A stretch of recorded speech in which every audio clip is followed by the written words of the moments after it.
This is Rob Tubbett for Boxing Social in association with Betfred. Delighted to be back down here today at the Hackney Boxing Academy here in Hackney. I'm with Headmistress Anna Cain. Principal Anna Cain. Welcome back. Thank you very much. Lovely to be invited back down here again. Obviously the second time I've been here. We came here a couple of years ago now. Time flies.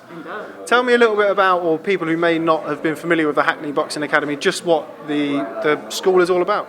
So we're an alternative provision school. What that means is that we provide education for young people who've been failed by the mainstream system. But the whole school is built around the vision and ethos of boxing. So all our pastoral staff are boxers. They have to have had a competitive fight to work here. We have proper teachers, as it were, but and the entire curriculum is GCSEs, maths, English, science, RE, art, and they do boxing training every day. So I wouldn't say that the kids who come to us want to be boxers when they get here. They probably don't know anything about boxing, but what they do find out in their journey is that boxing is incredibly good for mind, body, soul, and that's the point of this school. Tell us a little bit about how the Boxing Academy became the Boxing Academy. How did you get started? How many years ago was it now? About 10 years ago, actually slightly more. It was a very small project attached to a boxing gym in Tottenham, and a local school called Gladesmore Community School got involved and started saying we'd like to provide something different for young people. We're basically worried they're not going to make it. And so a very, very small project, I think it was 12 kids in the first year, then grew rather quickly, got a bit too big and relocated to Hackney in 2010. And since then we became an independent school and then we became a free school. So for the last 2 years we've been a free school. We're the only fully funded boxing school in the country. Talk to us a little bit about the day-to-day here at the Hackney Boxing Academy. How does each day unfold? So it's a normal school. Shock. People are usually quite surprised. So, we expect the young people to be here by about 8:30. If they get here early enough, they can make breakfast in the kitchen. Lessons start at 9. Normal school day, a couple of lessons break time, a couple of lessons lunchtime, and a couple of lessons, and then after school, where there's usually after school clubs and or revision, depending on the time of year. And we follow the normal term times, normal holidays, it's school, but not as you know it. Why boxing? Why use boxing to help kind of back this initiative? The thing is, boxing has been doing amazing things for young people who are having problems for about 100 years. Everybody knows it. It's anecdotally one of the most sort of known, agreed things that go around, but no one ever really applied it properly to education. And I'm not going to pretend it's been easy. Over the last 10 years, there's been a number of very interesting conversations with various people in education who didn't believe that boxing was the right thing. But what I would say is we have an epidemic of mental health in our young people today, and we have an epidemic of young violence.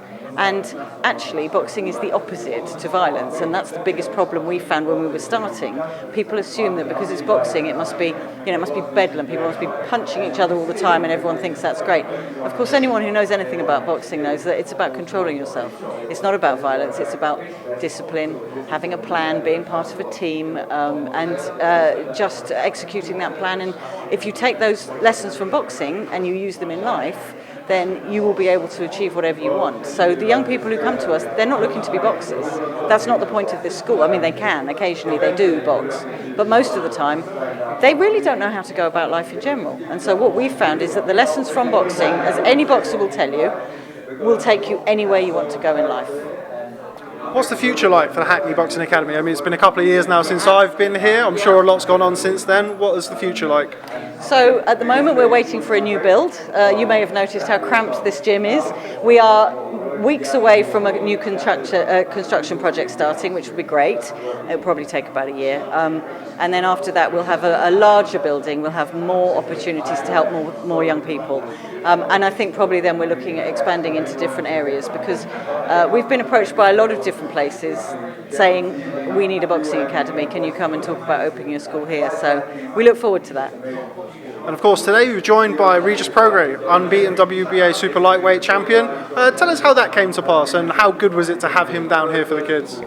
It's been a great day. Everyone has been so excited. So Regis, I was put in touch with Regis by Box Raw, who are our kit sponsor this year, which is fabulously generous of them, and we just love these tracksuits. And they said he's coming, and he's coming for the fight. Of course, we knew he was coming for the fight because we've been looking forward to it for about 6 months. And they said, he'd really like to come down and see the kids. And I have to say, I was quite surprised because boxers don't usually give their time in the run-up to a fight. They might be quite generous with their time after a fight. But obviously he doesn't live in the UK, so he can only really do it in the run-up to the fight. We've been blown away by him and the team, all of them, and his dad and his friends, who are all part of Team Regis. They've just spent time with the kids, they've talked to them, they've given them some inspirational sort of tips and hints, and I just think for our young people it's an opportunity for them to feel special, which is great. Just finally, we just mentioned Regis Progetto is going to be boxing Josh Taylor next Saturday. I know you're an avid boxing enthusiast, Anna. Talk to me about that fight. Who do you expect to come out on top? It's one of the fights I've been looking forward to for the longest. I think it's going to be fantastic. I think Regis is coming out on top. I'm not just saying that because he's standing over there. But I have to say that I think Josh Taylor is a great boxer. I've really enjoyed watching him box up to this point in his career. So it's one of those where you can actually just sit back and enjoy the fight. Well said. Just finally, before we get going, for people who will be watching this across our various channels, just let people know how to get involved and how to support the Hackney Boxing Academy. Where to follow you on social media, what kind of events have you got coming up, and how people can generally just get involved and help out. So obviously we're a proper school. We have a website, theboxingacademy.co.uk. We have a bit of social media. We're usually too busy to do much with it. But we also have a foundation that raises money to support kids who've left in employability and stuff like that. So I'd say the first point would be the website, and you can find everything else from there. Okay, well, Anna Cain, thanks very much for having us back down here. Hopefully I won't have to wait 2 years before the next time I come down. Thanks very much for speaking to Boxing Social, and keep up the fantastic work you do here down at the Hackney Boxing Academy. You're welcome anytime. Thank you. Thank you very much.